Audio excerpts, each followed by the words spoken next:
So yeah, so I'm something of a tech artist myself.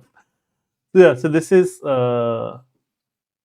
what the main role, because I've worked with them and I have already did. So what we're gonna do, we're gonna use AI to ask this thing. So I'll show you how you can, basically generate this thing. So I will simply, we just need the bullet points and what all different areas they're working on. So then I can read about it and agree about it, because I know there are, who can make tools, shaders, rigging, and you know uh, making pipeline tools in the landscape, all the different area, because there are areas and then there is sub areas inside in there also.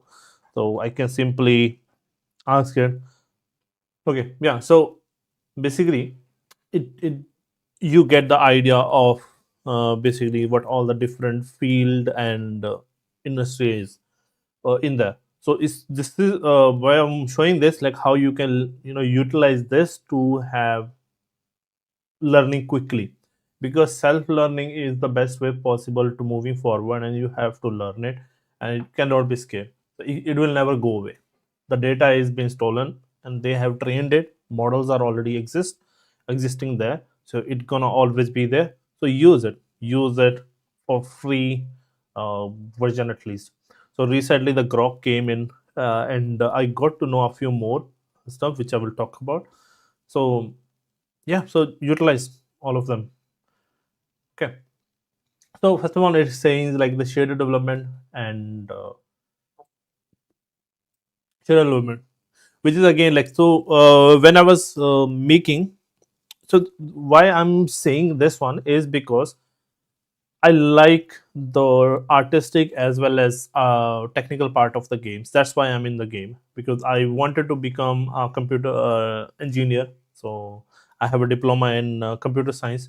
So I wanted to do that, but I could not. I loved art also. So I had some creativity. So I'm something of a creative artist myself also. So basically that is the very first thing you will do as a artist also, because when you implement some models in there you need shaders, so that you need to understand the basic shader. So that's what I also developed. The very first thing is shader. Okay, rigging and skinning is good for animators, as we don't animate, but we did animate trees. Okay, so it was not tech artists who were doing it for us. We were ourselves doing the rigging and skinning and taking it to the game and implementing everything.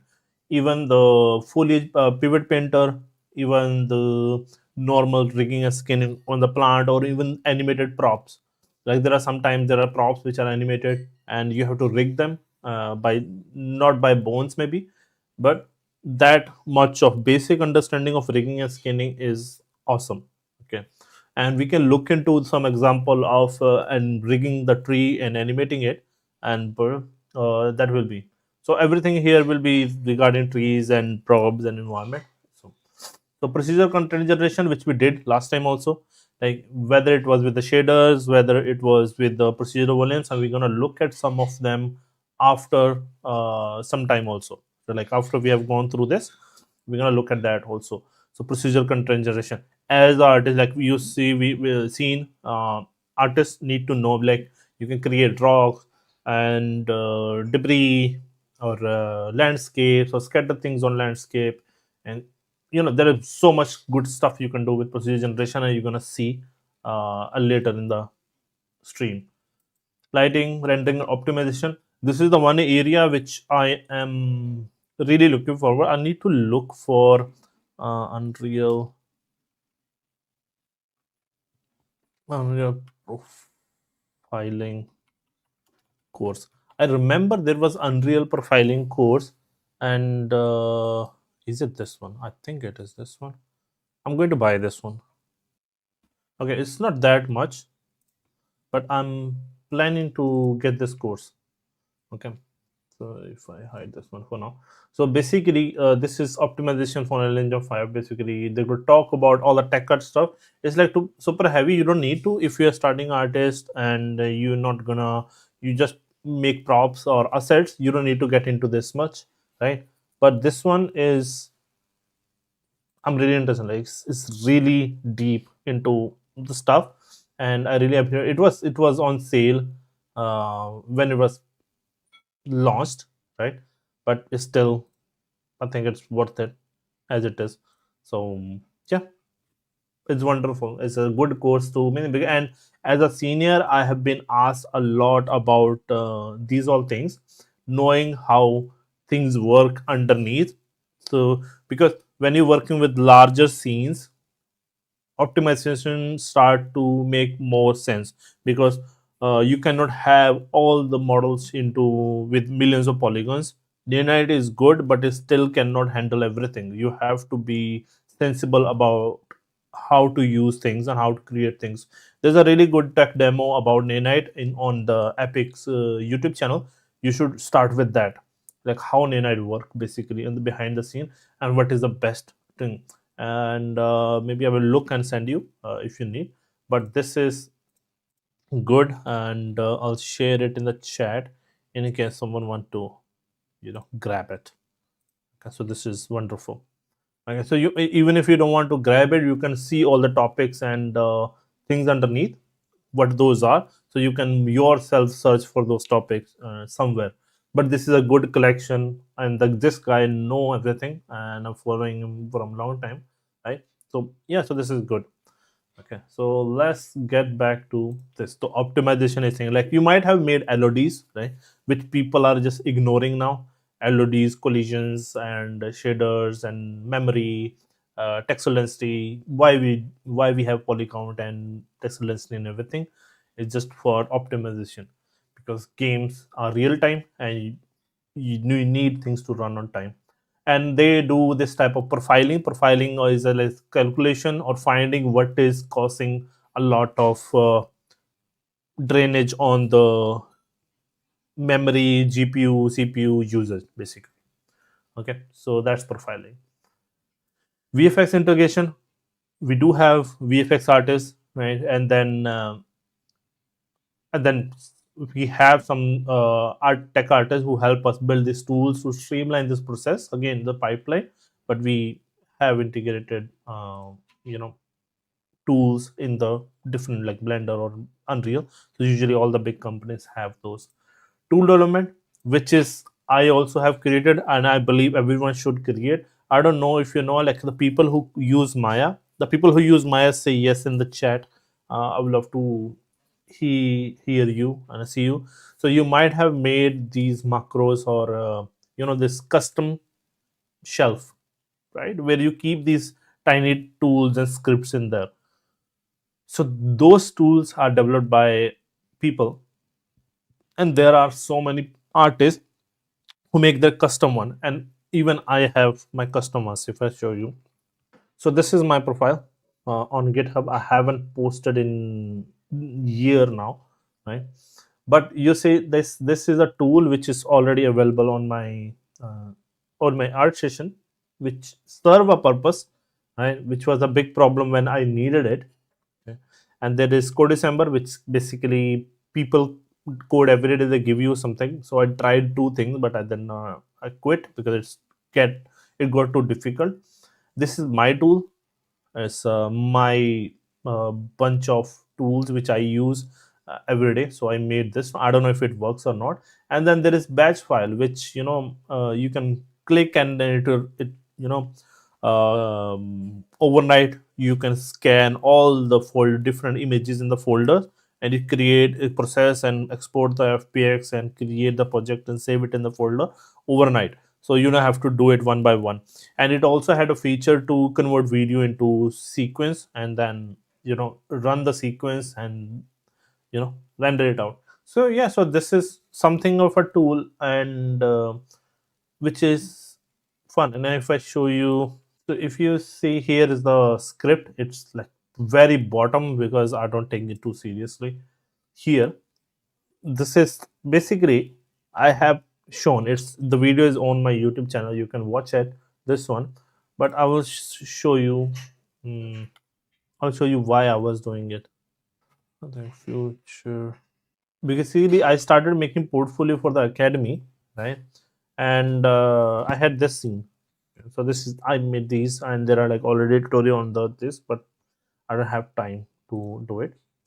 So basically, so you have, we had this scene, so which is from Simon Steinhack, concept art. If you don't know, the awesome guy, this one. Okay, it's not accurate, but I tried. Okay, so you see, this is something like that, and I scattered some grass on top of it, which was using geometry nodes. So, but the problem was it was not giving me this thing. And now later on, we had a realized instance node which served the purpose very perfectly. But still, this script still hold. Like if you want to replace all the instances you have with some different object, you can still do it with the script.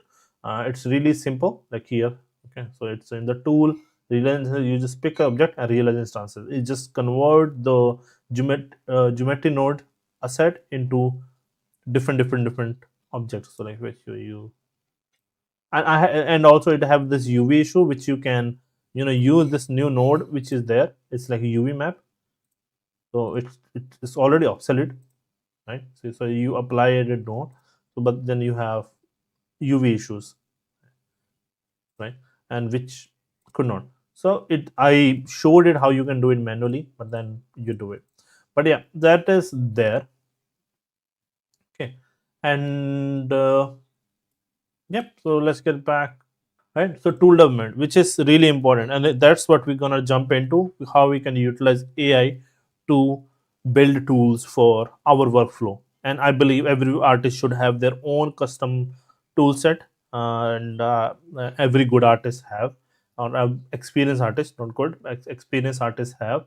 And yeah, so this is how, like basically, you, if you have a problem, you want a solution, you create a tool and then you share it to the public.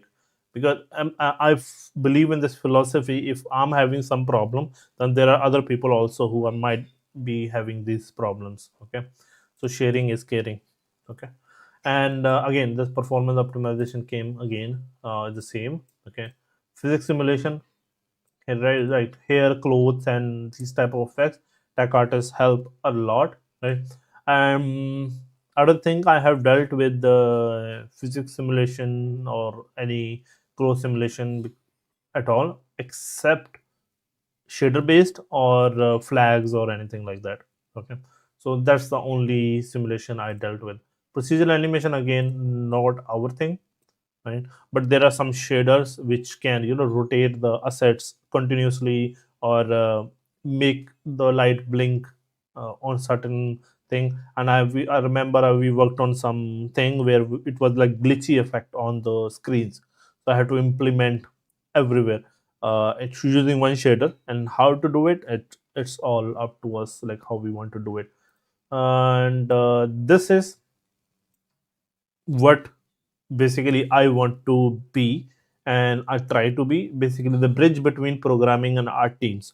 And this was a very strong point on my side, and I have a really good stories to share in the interviews based on this thing, where I am little bit strong in the technical side. So I understand I know the basics of programming, right? I know basics of Python, and and I made myself some tools, so I understand the programming and what a technical mind will think, and I know how what artists might think. So I am a bridge between those two. I don't want to get into fully tool development and tech art, but I want to be a bridge between tech art and artist, right? So like semi tech art, so that I always try to play within the team, right? Because I've seen people are not that technically strong, and whenever they have issue, and they just break. So it's a really good skill to have. Okay, so that's basically, I believe this covers a lot, and I believe the most important is you have is these three. So as a communication, have a soft skill. Once you have the tool development and shader development, and then optimization. performance optimization. That's like the fourth thing. That's the only thing you need as an environment artist, prop artist, or like even if you want to, you know, make your head around what to make your life easy around tech artist, or in general in the game. So these are the four things you can jump in and do.